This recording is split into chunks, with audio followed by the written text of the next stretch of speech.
Happy Friday. Welcome back to the channel. My name is Luke. Today I'm going to be talking about Knock at the Cabin. This is the latest movie from M. Night Shyamalan. The IMDb synopsis is, while vacationing, a girl and her parents are taken hostage by armed strangers who demand that the family make a choice to avert the apocalypse. This is based on a book called The Cabin at the End of the World, which I have not read, but I have done a little bit of research.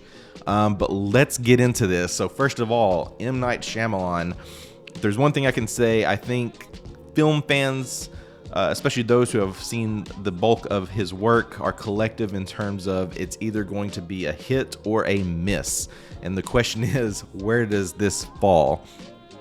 For me, unfortunately, this was a bit of a miss, especially getting into February. What's crazy is, like, we've had a pretty strong January this year, and I was looking forward to this one because I enjoy so much of M. Night Shyamalan's work, and usually most of his work you're going in for the twist and the turns of, like, you know, how is this going to play out, because that's traditionally what his films are known for.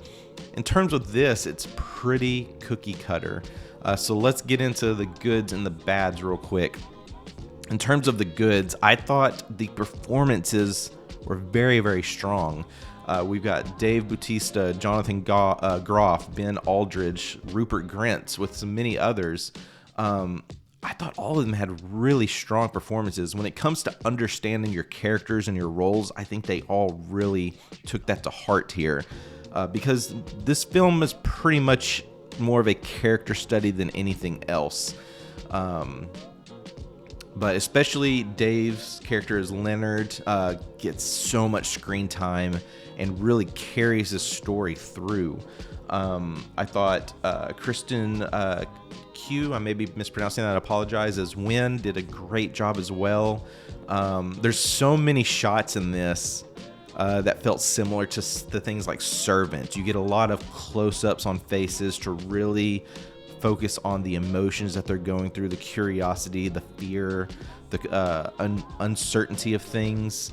And most of this is taking place just at the cabin. If it's not at the cabin, it's generally through moments that we see on a television screen or through flashbacks, which is building more of that character study, mostly through the parents, as well as one of the other characters as well, of how they connect with the parents.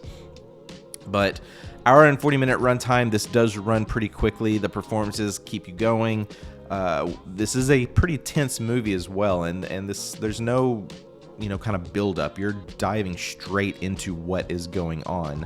But let's go into the bads of this. Essentially, if you've seen the trailers, especially the second trailer, you have seen the bulk of this movie, unfortunately. Most of the highest moments are shown in that trailer, and this is probably going to get into some spoilers as well, so be warned. But most of the twists that you would see here, I'm expecting to be how the movie differentiates from the book. The movie itself has no real twist. It's pretty straightforward. These four people show up. The apocalypse is coming. You've got to make a decision. If you don't, then we've got to make our own decisions, which is basically showing the events of the apocalypse. And it's either the world's going to end or you're going to save the world. And that's basically what you get. Most of this is around the character study. So it's really, how do you connect with these characters and their stories and the decisions that they're making? And that's pretty much it. I could see that there could be an audience for this, but as an M. Night fan, I'm generally going in because I want that excitement of what the unveil is. What are the twists? How are you gonna, like, misdirect me and things like that? And for this one, there's not much of that there. I looked into the comparison with the book, and I can see how they changed some things, especially with the ending and the sacrifices and all that. So I'm very curious, if you've read the book and seen the movie, which did you prefer? Without getting into too much spoilers, let me know in the comments below.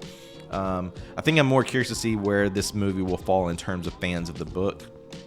If you've not read the book, I don't know, this could be one that you may like, you may not like. Like I said, this definitely has audiences, but for me, this felt like a story that I've seen over and over and over again. Not anything really new or overly exciting. So for that, I've got to give Knock at the Cabin a 4 out of 10. I'm going pretty low on this one. Even with the strong performances, it just didn't do anything for me. It's not one I'd really want to revisit again in terms of like M. Night's catalog of work. I mean, I may return to it, 10 years later just to revisit it and see if I think anything different of it, or if I ever read the book, maybe I'd rewatch it and see if I could see things in a new light. And there very well could be clues that I missed in this. They focus particularly on one character, and there could have been something more there that I just didn't pick up on, but I don't know, as a whole, it didn't interest me enough to really want to jump back into this one. So going a little bit lower on this one, unfortunately, but would love to know, what did you think of Knock at the Cabin? Are you a fan of this one? I'll probably try to work on like a ranking of all of the M. Night movies I've seen. I kind of started that on my Letterboxd. You can check it out. It's not final. I need to probably rewatch a couple of them and see where if they change it all in the current list. But yeah. Not the strongest start to February, but there are plenty of movies coming out this month that I'm looking forward to. So thanks so much for checking out the channel. Be sure to like and subscribe. Channel is now at 70 subscribers, which is pretty awesome. So thank you to the 70 people who have subscribed. I appreciate the support.